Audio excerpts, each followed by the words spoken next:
Hello dear students, in this class I will explain the chapter current electricity. ಈ ಒಂದು chapter ಕೂಡ ನಿಮ್ಮ ಎಕ್ಸಾಮಿನೇಷನ್ಗೆ ತುಂಬಾ ಇಂಪಾರ್ಟೆಂಟು. 5ರಿಂದ 6 ಕ್ವಶನ್ಸ್ ಈ ಚಾಪ್ಟರಲ್ಲಿ ಬರುತ್ತೆ. ನಾನು ಈ ಚಾಪ್ಟರಲ್ಲಿ ಕೇಳಿರ್ತಕ್ಕಂಥ ಇಂಪಾರ್ಟೆಂಟ್ ಸಿನಾಪ್ಸಿಸ್ ಆಗಿರ್ಬೋದು, ಪ್ರೀವಿಯಸ್ ಇಯರ್ ಕ್ವಶನ್ಸಲ್ಲಿ ಕೇಳಿರ್ತಕ್ಕಂಥ ಸಿನಾಪ್ಸಿಸ್ನ ನಾನು ಎಕ್ಸ್ಪ್ಲೇನ್ ಮಾಡ್ತಾ ಹೋಗ್ತೀನಿ. ಅದ್ರ ಬಗ್ಗೆ ಸ್ವಲ್ಪ ಕಾನ್ಸಂಟ್ರೇಷನ್ ಇರಲಿ. ಫಸ್ಟ್ ಎಲೆಕ್ಟ್ರಿಕ್ ಕರೆಂಟ್ನ ನಾವು charge divided by time taken ಅಂತ ಕರಿತೀವಿ. ದಟ್ ಈಸ್ ಕ್ಯೂನ ನಾವು ಕ್ವಾಂಟೈಸೇಷನ್ ರೂಲಿಂದ N into E divided by T ಅಂತ ಕರಿತೀವಿ. ಇಲ್ಲಿ ಇ ಅಂದರೆ charge of the electron, N ಅಂದರೆ ನಂಬರ್ ಆಫ್ ಎಲೆಕ್ಟ್ರಾನ್ಸ್. ನಿಮಗೆ ಕರೆಂಟ್ ಕೊಟ್ಬಿಟ್ಟು ನಂಬರ್ ಆಫ್ ಎಲೆಕ್ಟ್ರಾನ್ಸ್ನ ಕ್ಯಾಲ್ಕುಲೇಟ್ ಮಾಡೋಕೆ ಹೇಳ್ತಾರೆ. ಅದು ಹೇಗೆ ಮಾಡ್ತಾರೆ? N is equal to I into T divided by E. Sometimes differential ಫಾರಮಲ್ಲಿ ಏನಾದರೂ ಕೊಟ್ಟರೆ I is equal to D Q by D t ಅಂತ ತಗೋಬೇಕು. ಯಾಕೆಂದರೆ ಕ್ಯೂನ ನಿಮಗೆ for example t square plus t ಅಂತ ಕೊಟ್ಟಿರ್ತಾರೆ. At t is equal to 1 second what is the current ಅಂತ ಕೇಳಿದರೆ ನೋಡಿ, ಐ ಇಸ್ ಈಕ್ವಲ್ ಟು ಇದನ್ನು ಡಿಫ್ರೆನ್ಷಿಯೇಟ್ ಮಾಡಿದರೆ ಏನಾಯಿತು? 2t ಪ್ಲಸ್ ಟಿ ಆಯಿತು. At t is equal to 1 ಹಾಕಿದರೆ 2 into 1 plus 1 that is equal to 3 ampere. ಈ ಟೈಪ್ ಆಫ್ ಕ್ವಶನ್ಸು ನಿಮ್ಮ ಎಕ್ಸಾಮಿನೇಷನಲ್ಲಿ ಕೇಳೋ ಚಾನ್ಸಸ್ ಇದೆ. ಅದೇ ರೀತಿ ಚಾರ್ಜ್ ಕೊಟ್ಬಿಟ್ಟು ನಿಮಗೆ ಕರೆಂಟ್ನ ಕ್ಯಾಲ್ಕುಲೇಟ್ ಮಾಡೋದು ಈಸಿ, ಅಥವಾ ಕರೆಂಟ್ನ ಕೊಟ್ಬಿಟ್ಟು ಚಾರ್ಜ್ ಕ್ಯಾಲ್ಕುಲೇಟ್ ಮಾಡೋಕ್ಕೆ ಹೇಳಿದರೆ ನೋಡಿ, ಇದನ್ನು ಇಂಟಿಗ್ರಲ್ ಫಾರಮಲ್ಲಿ ಬರೆದ್ರೆ charge is equal to integration of I into D t. ನೋಡಿ ನೆಕ್ಸ್ಟ್ ಕ್ವಶನು, ನಿಮಗೆ ಪ್ರೀವಿಯಸ್ಸಲ್ಲಿ ನಾನು ಕರೆಂಟ್ ಕೊಟ್ಬಿಟ್ಟು ಚಾರ್ಜ್ ಕ್ಯಾಲ್ಕುಲೇಟ್ ಮಾಡೋದು ಹೇಳ್ಕೊಟ್ಟೆ.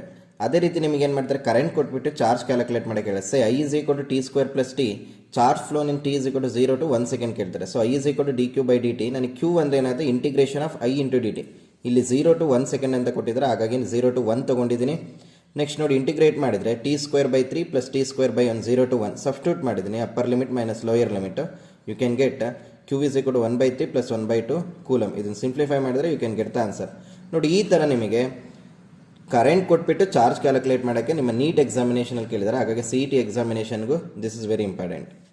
ನೆಕ್ಸ್ಟ್ ನೋಡಿ, ನಾವು ಯಾವುದೇ ಒಂದು ಕಂಡಕ್ಟರ್ನ ತೊಗೊಂಡ್ರೆ if it is different cross section, ಈಗ ಒಂದು ಕಂಡಕ್ಟರ್ ಇದೆ, ಅದನ್ನು ಇನ್ನೊಂದು ಕಂಡಕ್ಟರ್ಗೆ ಈ ರೀತಿ ಅಟ್ಯಾಚ್ ಮಾಡಿದ್ದೀವಿ, ಅದನ್ನು ಇನ್ನೊಂದು ಕಂಡಕ್ಟರ್ಗೆ ಈ ರೀತಿ ಅಟ್ಯಾಚ್ ಮಾಡಿದ್ದೀವಿ ಅಂತ ತಿಳ್ಕೊಳ್ಳಿ.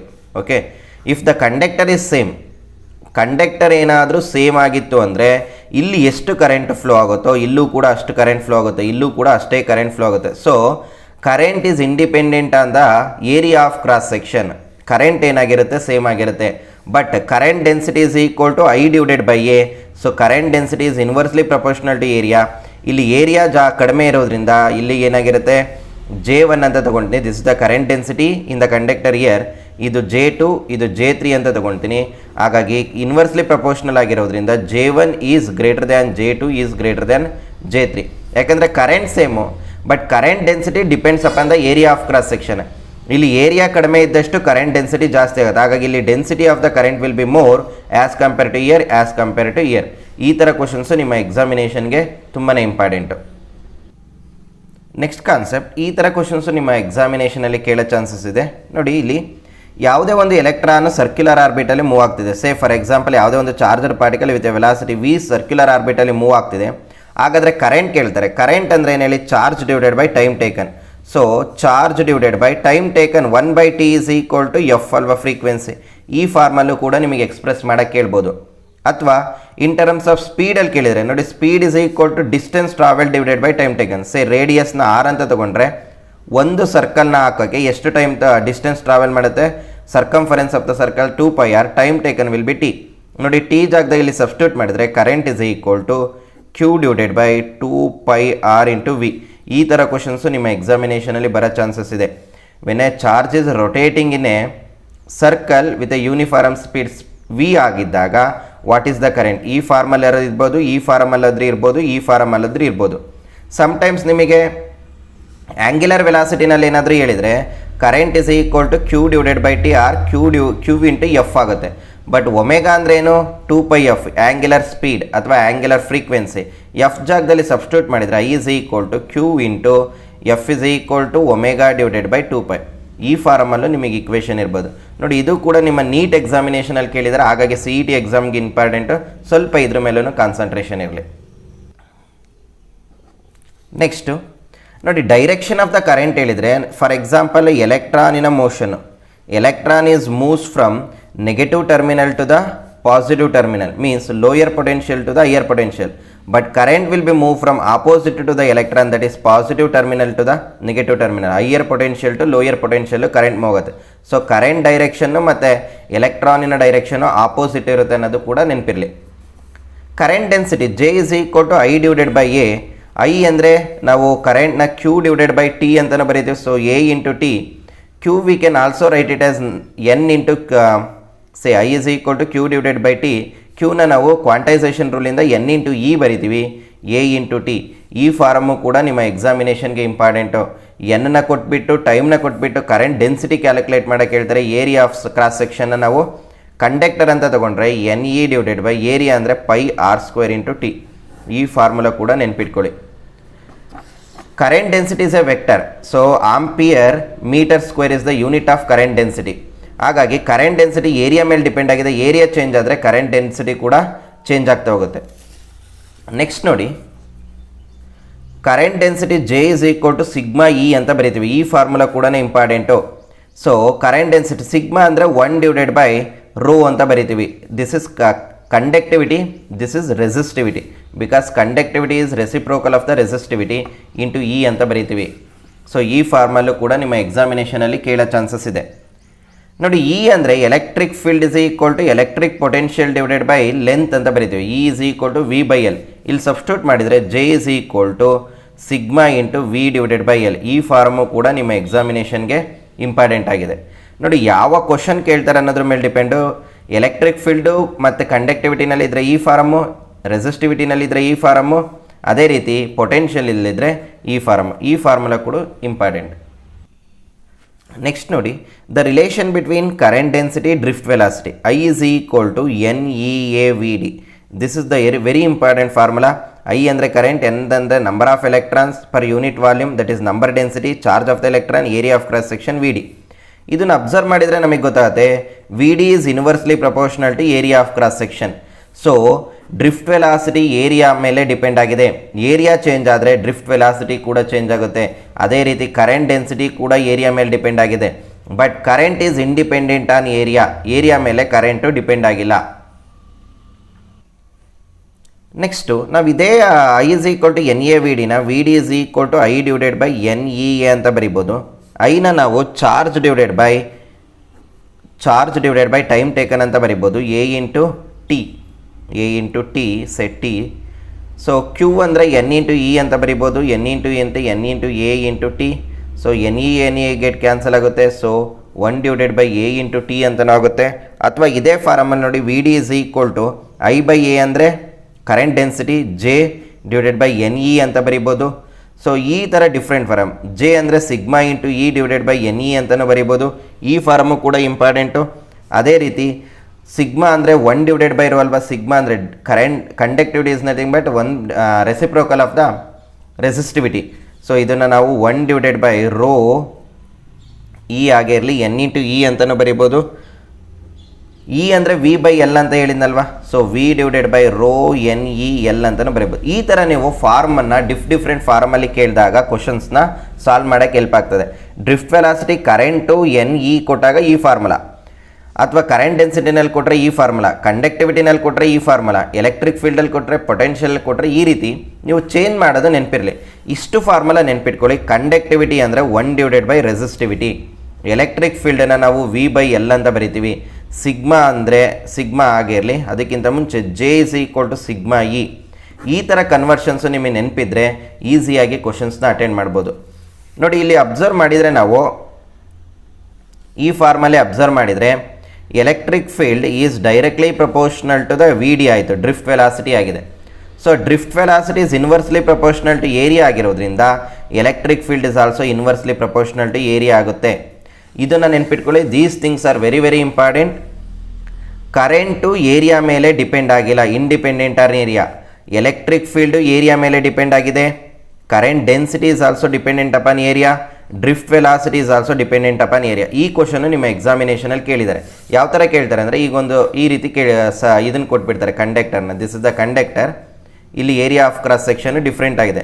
ಹಾಗಾದರೆ if N electron is flowing in this manner, ಯಾವ ಫಿಸಿಕಲ್ ಕ್ವಾಂಟಿಟೀಸು ಚೇಂಜ್ ಆಗುತ್ತೆ? ಐ ಚೇಂಜ್ ಆಗಲ್ಲ, ಬಿಕಾಸ್ ಏರಿಯಾ ಮೇಲೆ ಐ ಡಿಪೆಂಡ್ ಆಗಿಲ್ಲ. But current density changes, drift velocity changes along with electric field will be changes. ಇಷ್ಟು concept ನಿಮ್ಮ ಎಕ್ಸಾಮಿನೇಷನ್ಗೆ ತುಂಬಾ important. Next concept ನೋಡಿ, Ohm's law. Ohm's law is equal to V is equal to I into R. That is potential difference across the ends of the conductor is directly proportional to the current flowing through the conductor, provided some physical quantities remains constant, like temperature remains constant ಮಾಡಿರಬೇಕಾಗುತ್ತೆ. ನೋಡಿ ಈ ಕ್ವಶನಲ್ಲಿ ನಿಮಗೆ questions ಹೇಗೆ ಬರುತ್ತೆ ಅಂದರೆ ಇದ್ರ ಮೇಲೆ, for example if you plot a graph of V versus I ಏನಾದರೂ plot ಮಾಡಿದರೆ we can get the straight line. Slope ಇದೆಯಲ್ವಾ, this is theta. Slope we can get ಇಲ್ಲೇ ನೋಡಿ, y is equal to mx plus c. ಆರಿಜನಿಂದ pass ಆಗಬೇಕು. Slope ಜಾಗದಲ್ಲಿ ನಮಗೇನಿದೆ, R ಇದೆ, ರೆಸಿಸ್ಟೆನ್ಸ್. ಸ್ಲೋಪ್ ನಮಗೆ that is tan theta. Directly we can get resistance. Okay, ಇದನ್ನು ನೆನ್ಪಿಟ್ಕೊಳ್ಳಿ. ಫಾರ್ ಎಕ್ಸಾಂಪಲ್ ಈ ಥರ ಕ್ವಶನ್ಸ್ ಬರುತ್ತೆ ನಿಮಗೆ. ಎರಡು ಕಂಡಕ್ಟರ್ ಕೊಡ್ತಾರೆ, say theta 1, this is theta 2. Okay, this is V, this is I. ಇದ್ರದ್ದು ರೆಸಿಸ್ಟೆನ್ಸ್ನ ನಾವು R1 ಅಂತ ತಗೊಂಡ್ರೆ ಇದ್ರ ರೆಸಿಸ್ಟೆನ್ಸ್ನ R2. ಇದರಲ್ಲಿ which one is greater, R1 is greater R R2 is greater ಅಂತ ಕೇಳ್ತಾರೆ. ನೋಡಿ ನಮಗೆ ಗೊತ್ತಿದೆ, slope that is nothing but tan theta will give the resistance ಅಲ್ವಾ. ಸೊ ನಾವು ಸ್ಲೋಪನ್ನು ಕ್ಯಾಲ್ಕುಲೇಟ್ ಮಾಡಿದರೆ that is gives the tan theta, ಅದು ನಮಗೆ ರೆಸಿಸ್ಟೆನ್ಸ್ ಕೊಡುತ್ತೆ. ಇಲ್ಲಿ ಗ್ರಾಫಲ್ಲಿ ಅಬ್ಸರ್ವ್ ಮಾಡಿ, tan theta 1 is less than tan theta 2. Tan theta 1 less than tan theta 2 ಆಗಿರೋದ್ರಿಂದ R1 is less than R2 ಆಗಿರುತ್ತೆ. R1 ಏನಾಗಿದೆ, ಲೆಸ್ ಆಗಿದೆ, R2 ಏನಾಗಿದೆ, ಜಾಸ್ತಿ ಇದೆ. ಸೊ R1 ಕಡಿಮೆ ಇದೆ, R2 ಜಾಸ್ತಿ ಇದೆ ಅಂದರೆ ನಿಮಗೆ ಗೊತ್ತಿದೆ resistance is directly proportional to the temperature. Temperature ಜಾಸ್ತಿ ಆದಂಗೆ ರೆಸಿಸ್ಟೆನ್ಸ್ ಜಾಸ್ತಿ ಆಗಿದೆ. ಸೊ ಇಲ್ಲಿ ರೆಸಿಸ್ಟೆನ್ಸ್ ಕಡಿಮೆ ಇದೆ, ಇಲ್ಲಿ ರೆಸಿಸ್ಟೆನ್ಸ್ ಜಾಸ್ತಿ ಇದೆ ಅಂದರೆ ಇದಕ್ಕೆ ಟೆಂಪ್ರೇಚರ್ T1 ಇದು T2 ಅಂತ ತಗೊಂಡ್ರೆ T1 is less than T2. This is very very important question. ನೋಡಿ ಸ್ಲೋಪು ನಿಮಗೆ ಟ್ಯಾನ್ ಥೀಟಾ ಕೊಡುತ್ತೆ, tan theta will directly give the resistance. ಹಾಗಾಗಿ ಇಲ್ಲಿ tan theta 1 is less than theta 2 ಆಗಿರೋದ್ರಿಂದ tan theta 1 is less than tan theta 2. So R1 is less than R2 ಆಗಿರುತ್ತೆ. R1 less than R2 ಅಂದರೆ temperature 1 is less than temperature 2. ಈ ಥರ questions ನಿಮ್ಮ ಎಕ್ಸಾಮಿನೇಷನಲ್ಲಿ ಬಂದಿದೆ. ನೋಡಿ ಈಗ ಏನಾದರೂ ಗ್ರಾಫ್ ಏನಾದರೂ ರಿವರ್ಸ್ ಕೊಟ್ಟರೆ, means I versus V plot ಮಾಡಿದ್ರು ಅಂತ ತಿಳ್ಕೊಳ್ಳಿ. ಐ ವರ್ಸಸ್ ವಿ ಪ್ಲಾಟ್ ಮಾಡಿದರೆ slope will give 1 by resistance, inversely proportional ಆಗಿರುತ್ತೆ. So tan theta is equal to 1 by R ಆಗಿರುತ್ತೆ. ಹಾಗಾಗಿ ನಮಗೇನಾದರೂ ಪ್ಲಾಟ್ ಈ ರೀತಿ ಕೊಟ್ಟಿದ್ದಾರೆ ಅಂತ ತಿಳ್ಕೊಳ್ಳಿ, ಐ ವರ್ಸಸ್ ವಿ. ಸೊ ಎರಡು ಕೊಟ್ಟಿದ್ದಾರೆ, this is theta 1, this is theta 2, this is R1 R2. So slope ಏನಾಗಿರುತ್ತೆ ನಮಗೆ 1 ಡಿವೈಡೆಡ್ ಬೈ ಟ್ಯಾನ್ ಥೀಟಾ ಆಗಿರೋದ್ರಿಂದ so slope will give the 1 by resistance. ಹಾಗಾಗಿ R1 ಏನಾಗಿರುತ್ತೆ ಇಲ್ಲಿ, theta 1 is greater than, theta 1 is less than theta 2. So that tan theta 1 is less than tan theta 2. Tan theta 1 ಅಂದರೆ ನಮಗೇನು ಬರುತ್ತೆ, 1 by resistance ಬರುತ್ತೆ. R1 is less than 1 divided by R2. It implies R1 is greater than R2 ಆಗಿಬಿಡುತ್ತೆ. ಅರ್ಥ ಆಗ್ತಿದೆ ಅಲ್ವಾ. R1 ಏನಾಗುತ್ತೆ ನಮಗೆ ಗ್ರೇಟರ್ ದ್ಯಾನ್ R2 ಆಗುತ್ತೆ. 1 ಬೈ R1 ಏನಾಗುತ್ತೆ ನಮಗೆ ಕಡಿಮೆ ಬರುತ್ತೆ, 1 ಬೈ R2 ಏನು ಬರುತ್ತೆ, ಜಾಸ್ತಿ ಬರುತ್ತೆ. ಸೊ ದಟ್ ನಮಗೆ R1 is greater than R2. ಇಲ್ಲೇನಾಯಿತು ನೋಡಿ, ಇದೇ ಕೇಸಲ್ಲಿ R1 is less than R2 ಆಯಿತು. ನೋಡಿ ಮತ್ತೆ ನಾನು ರಿಪೀಟ್ ಮಾಡ್ತೀನಿ, ಇಲ್ಲೇ ಸ್ಲೋಪು ನಮಗೆ ಡೈರೆಕ್ಟಾಗಿ ರೆಸಿಸ್ಟೆನ್ಸ್ ಸಿಗುತ್ತೆ. ಟ್ಯಾನ್ ಥೀಟಾ ಜಾಸ್ತಿ ಆದಷ್ಟು ರೆಸಿಸ್ಟೆನ್ಸ್ ಜಾಸ್ತಿ ಆಗುತ್ತೆ. ಬಟ್ ಈ ಕೇಸಲ್ಲಿ ನೋಡಿ ಇನ್ವರ್ಸ್ಲಿ ಪ್ರಪೋರ್ಷನಲ್, ಹಾಗಾಗಿ R is equal to 1 by tan theta ಆಯಿತು. ಸೊ ಟ್ಯಾನ್ ಥೀಟಾ 1 ಏನಿದೆ ಕಡಿಮೆ ಇದೆ, ಟ್ಯಾನ್ ಥೀಟಾ 1 ಕಡಿಮೆ ಇದೆ ಅಂದರೆ R1 is greater than R2 ಆಗುತ್ತೆ, because theta 1 is less. So R1 greater than R2 ಆದರೆ temperature T1 greater than T2, because temperature ಮತ್ತು ರೆಸಿಸ್ಟೆನ್ಸು ಡೈರೆಕ್ಟ್ಲಿ ಪ್ರಪೋರ್ಷನಲ್. ನೋಡಿ ಈ ಟೈಪ್ ಆಫ್ ಕ್ವಶನ್ಸು ನಿಮ್ಮ ಎಕ್ಸಾಮಿನೇಷನಲ್ಲಿ ಕೇಳಿದರೆ ಡೈರೆಕ್ಟ್ಲಿ ಆ್ಯಂಗಲ್ ಕೊಟ್ಬಿಟ್ಟು ರೇಷಿಯೋ ಆಫ್ ರೆಸಿಸ್ಟೆನ್ಸ್ ಕೇಳ್ಬೋದು. For example ಇದನ್ನು 30 ಡಿಗ್ರಿ ಕೊಟ್ಟಿರ್ತಾರೆ, ಇದನ್ನು 60 ಡಿಗ್ರಿ ಕೊಟ್ಟಿದ್ದಾರೆ. What is the ratio of resistance ಅಂದರೆ R1 by R2 is equal to ಏನು ಬರೀತಾರೆ ನೀವು, tan theta 1 by tan theta 2 ಅಂತ ಬರೀತಾರೆ. ಟ್ಯಾನ್ ಥೀಟಾ 1 ಅಂದರೆ 30 ಡಿಗ್ರಿ ಅಂದರೆ 1 ಬೈ ರೂಟ್ 3, ಟ್ಯಾನ್ 60 ಡಿಗ್ರಿ ಅಂದರೆ ರೂಟ್ 3, ಅಲ್ಲಿಗೆ ಏನಾಯಿತು 1 ಬೈ 3 ಆಗುತ್ತೆ. ಈ ಥರ ಕ್ವಶನ್ಸು ನಿಮ್ಮ ಎಕ್ಸಾಮಿನೇಷನಲ್ಲಿ ಕೇಳೋ ಚಾನ್ಸಸ್ ಇದೆ. Next concept resistance. ನೋಡಿ ರೆಸಿಸ್ಟೆನ್ಸ್ ಅನ್ನೋದು R is dependent upon length and area of cross section, that is rho L by A ಅಂತ ಕರೀತಾರೆ. ರೋ ಅನ್ನೋದು ರೆಸಿಸ್ಟಿವಿಟಿ, ನೆನ್ಪಿಟ್ಕೊಳ್ಳಿ. Rho is independent on length and area of cross section. ಎಷ್ಟಾದರೂ resistivity or length change ಆಗ್ತಿದೆ, twice change ಆಗಲಿ ಅಥವಾ small pieces ಆಗಿ cut ಮಾಡಿದರೂ ಕೂಡ resistivity is independent on length and area of cross section. But resistance dependent. Resistivity ಅನ್ನೋದು constant for different ಮೆಟಲ್ಸ್ಗೆ resistivity constant ಇದೆ. ಕಾಪರಿಗೆ ತೊಗೊಂಡ್ರೆ ಒಂದು ವ್ಯಾಲ್ಯೂ ಇರುತ್ತೆ, ಐರನಿಗೆ ತೊಗೊಂಡ್ರೆ ಒಂದು ವ್ಯಾಲ್ಯೂ ಇರುತ್ತೆ. ನೋಡಿ ಕ್ವಶನನ್ನು ಈಗನ ಕೇಳ್ತಾರೆ, if length of the wire is doubled, ಹಾಗಾದರೆ ರೆಸಿಸ್ಟಿವಿಟಿ ಆ್ಯಂಡ್ ರೆಸಿಸ್ಟೆನ್ಸ್ ಏನಾಗುತ್ತೆ? Of course resistance is directly proportional to length ಆಗಿರೋದ್ರಿಂದ ರೆಸಿಸ್ಟೆನ್ಸ್ ಇಸ್ ಡಬಲ್ಡ್. ರೆಸಿಸ್ಟೆನ್ಸ್ ಏನಾಗುತ್ತೆ? ಡಬಲ್ ಆಗುತ್ತೆ, 2R ಆಗುತ್ತೆ. But resistivity is become same, independent on area of cross section and length. ಈ question ನಿಮ್ಮ ಎಕ್ಸಾಮಿನೇಷನ್ಗೆ important. Next, resistance is dependent upon the temperature that is given by R is equal to R0 into 1 plus alpha into change in temperature. ಅದೇ ರೀತಿ resistivity also dependent upon the temperature. Rho is equal to rho naught into 1 plus alpha into change in temperature. Change in temperature ಅಂದರೆ initial temperature final temperature minus initial temperature, that is 0 degree. ಅದನ್ನು ನಾವು ಡೈರೆಕ್ಟಾಗಿ T ಅಂತಲೂ ಕೂಡ ಬರಿಬೋದು, ಯಾವುದೇ ರೀತಿ problem ಇಲ್ಲ. ನೋಡಿ ಇಲ್ಲಿ ಇಂಪಾರ್ಟೆಂಟ್ ಆಗಿರ್ತಕ್ಕಂಥದ್ದು ಆಲ್ಫಾ. ಆಲ್ಫಾನ ನಾವು ಟೆಂಪ್ರೇಚರ್ ಕೋಎಫಿಷಿಯಂಟ್ ಆಫ್ ರೆಸಿಸ್ಟೆನ್ಸ್ ಅಂತ ಕರಿತೀವಿ. ನೋಡಿ ಇದನ್ನು ಹೇಗೆ ಕ್ಯಾಲ್ಕುಲೇಟ್ ಮಾಡೋದು? ಈಗ ಫಾರ್ ಎಕ್ಸಾಂಪಲ್ ಡಿಫ್ರೆಂಟ್ ಕೇಸಸ್ ಕೊಟ್ಟಿದ್ದಾರೆ ಅಂತ ತಿಳ್ಕೊಳ್ಳಿ. ಸೇ R1 is the resistance at T1 temperature, R0 into 1 plus alpha into T1. R2 is a resistance at a different temperature T2. ಹಾಗಾದರೆ ಆಲ್ಫಾ ಹೇಗೆ ಕ್ಯಾಲ್ಕುಲೇಟ್ ಮಾಡ್ತೀವಿ ಅಂದರೆ ಇದನ್ನು ಸಿಂಪ್ಲಿಫೈ ಮಾಡಿದರೆ we can get alpha is equal to R2 minus R1 divided by R1 into T2 minus T1. ಇದನ್ನು ನೀವು ಡೈರೆಕ್ಟಾಗೆ use ಮಾಡ್ಕೋಬೋದು. ಇಲ್ಲಿ ಟೆಂಪ್ರೇಚರು ಅಷ್ಟೇ, ಡಿಫ್ರೆನ್ಸ್ ಇನ್ ಟೆಂಪ್ರೇಚರ್ ಆಗಿರೋದ್ರಿಂದ ನೀವು ಡೈರೆಕ್ಟಾಗೆ ಸೆಲ್ಸಿಯಸ್ಸಲ್ಲೇ ಸಬ್ಸ್ಟಿಟ್ಯೂಟ್ ಮಾಡ್ಬೋದು. ನೋಡಿ ಆಲ್ಫಾಗೆ unit per degree Celsius or per kelvin. ಏನು ಮಾಡ್ತಾರೆ ಅಂದರೆ, ಸೇ ಫಾರ್ ಎಕ್ಸಾಂಪಲ್ ಈ ಕ್ವಶನ್ ಕೇಳಿಬಿಡ್ತಾರೆ, the resistance is 2 ohm at 25 degree Celsius and R2 means 4 ohm at what temperature ಅಂತ ಕೇಳ್ತಾರೆ. ಅಲ್ಲಿ ಏನು ಮಾಡ್ತಾರೆ, ಆಲ್ಫಾ ಕೊಟ್ಬಿಡ್ತಾರೆ. ಆಲ್ಫಾ ಕೊಟ್ಟಾಗ ನೀವು ಇಲ್ಲಿ ಇದನ್ನು ಫಾರ್ಮುಲಾ ಯೂಸ್ ಮಾಡಿದರೆ ಡೈರೆಕ್ಟಾಗಿ ಬರುತ್ತೆ. ಅದರ್ವೈಸ್ ನಿಮಗೆ ಏನು ಮಾಡ್ತಾರೆ ಅಂದರೆ, ದಿಸ್ ಇಸ್ ಅಟ್ ನನಗೆ ಒಂದು ಜನರಲಾಗಿ ಹೇಳ್ತಾ ಇದ್ದೀನಿ, 70 ಡಿಗ್ರಿ ಸೆಲ್ಸಿಯಸ್ಸಲ್ಲಿ 4 ಓಮ್ ಇದೆ, 25 ಡಿಗ್ರಿ ಸೆಲ್ಸಿಯಸ್ಸಲ್ಲಿ 2 ಓಮ್ ಇದೆ. ಹಾಗಾದರೆ ಆಲ್ಫಾ ಕ್ಯಾಲ್ಕುಲೇಟ್ ಮಾಡಿ ಅಂದರೆ ಡೈರೆಕ್ಟಾಗಿ ಫಾರ್ಮುಲಾ ಯೂಸ್ ಮಾಡ್ಕೊಳ್ಳಿ. ಈ ಕ್ವಶನ್ಸು ನಿಮ್ಮ ನೀಟ್ ಎಕ್ಸಾಮಿನೇಷನಲ್ಲಿ ಸುಮಾರು ಸರಿ ಬಂದಿದೆ, ಹಾಗಾಗಿ CET ನಲ್ಲೂ ಕೂಡ 1-2 ಟೈಮ್ಸ್ ಬಂದಿದೆ. ಹಾಗಾಗಿ ಈ ವರ್ಷನೂ ಕೂಡ ಇಂಪಾರ್ಟೆಂಟ್. ಇಲ್ಲಿ ಇನ್ನೊಂದೇನೆಂದರೆ, ಈ ಆಲ್ಫಾ ಯಾವ ಮೆಟೀರಿಯಲ್ಗೆ ಏನಾಗಿರುತ್ತೆ ಅನ್ನೋದು ಇಂಪಾರ್ಟೆಂಟ್. ನೆನ್ಪಿಟ್ಕೊಳ್ಳಿ, alpha is positive for metals or conductors. ಕಂಡಕ್ಟರ್ಸ್ಗೆ ಆಲ್ಫಾ ವ್ಯಾಲ್ಯೂ ಪಾಸಿಟಿವ್ ಇರುತ್ತೆ. Alpha is negative for semiconductors. ನೆನ್ಪಿಟ್ಕೋಬೇಕು, alpha is negative for semiconductors. Alpha is small positive value ಅಲ್ಲ, ಇದು ದಿಸ್ ಇಸ್ ಫಾರ್ ಅಲಾಯ್ಸ್ಗೆ ಇದು ಸ್ಮಾಲ್ ಪಾಸಿಟಿವ್ ವ್ಯಾಲ್ಯೂ ಇರುತ್ತೆ.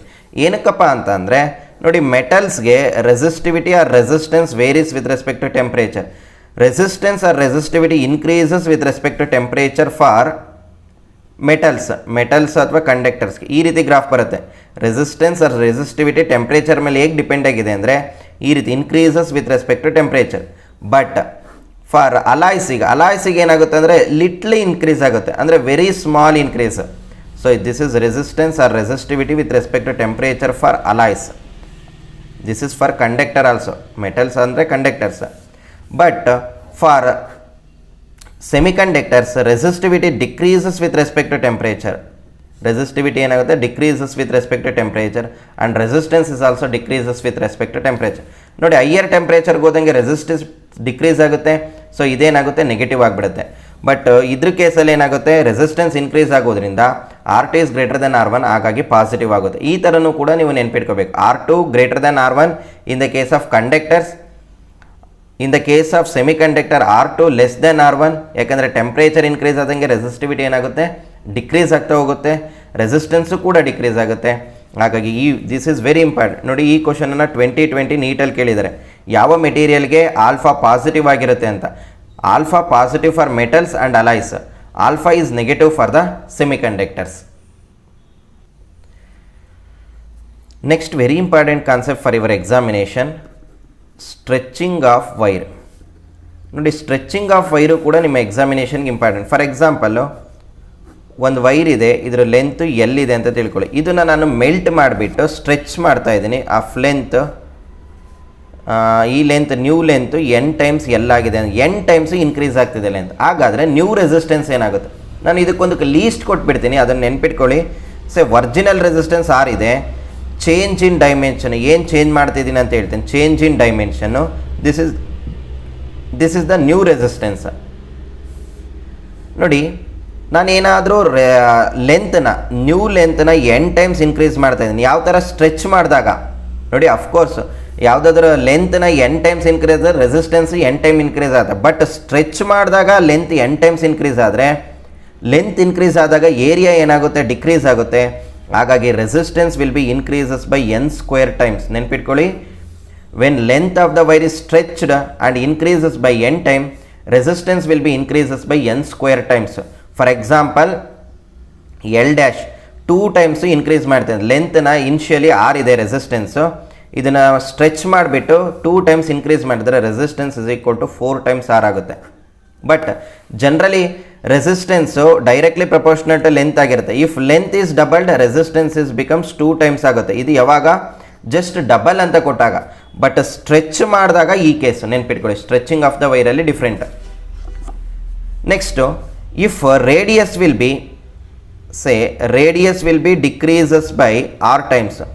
ನಿಮಗೆ ಗೊತ್ತಿದೆ radius means area is inversely proportional to area. Area ಏನಾದರೂ decrease ಆದರೆ resistance ಏನಾಗಬೇಕು? ನಮಗೆ ಇನ್ಕ್ರೀಸ್ ಆಗಬೇಕು. ರೆಸಿಸ್ಟೆನ್ಸ್ ಎಷ್ಟು ಟೈಮ್ ಇನ್ಕ್ರೀಸ್ ಆಗುತ್ತೆ ಅಂದರೆ n⁴ ಟೈಮ್ಸ್ ಇನ್ಕ್ರೀಸ್ ಆಗುತ್ತೆ.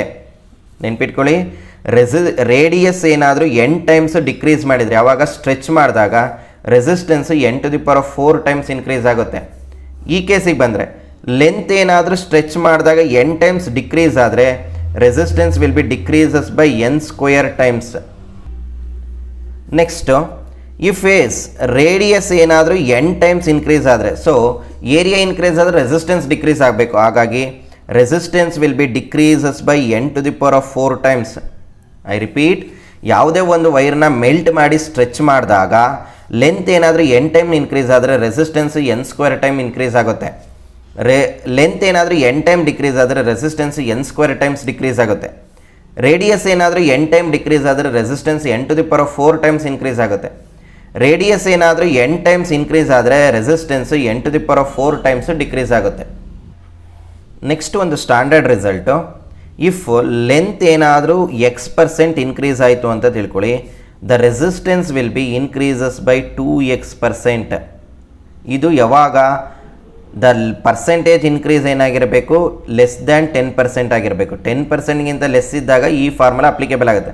ಫಾರ್ ಎಕ್ಸಾಂಪಲ್, ಲೆಂತ್ ಏನಾದರೂ 2% ಇನ್ಕ್ರೀಸ್ ಆದರೆ resistance will be increases by 4% ಅಂತ. ಈ ಥರ ಕ್ವಶನ್ಸು ನಿಮ್ಮ ಎಕ್ಸಾಮಿನೇಷನಲ್ಲಿ ಕೇಳೋ ಚಾನ್ಸಸ್ ಇದೆ, ಕೇಳಿದರೆ ಆಲ್ರೆಡಿ. ಹಾಗಾಗಿ ಇದನ್ನು ಸ್ವಲ್ಪ ನೆನ್ಪಿಟ್ಕೊಳ್ಳಿ. ಲೆಂತ್ ಏನಾದರೂ x% ಇನ್ಕ್ರೀಸ್ ಆದರೆ ರೆಸಿಸ್ಟೆನ್ಸ್ 2x% ಇನ್ಕ್ರೀಸ್ ಆಗುತ್ತೆ.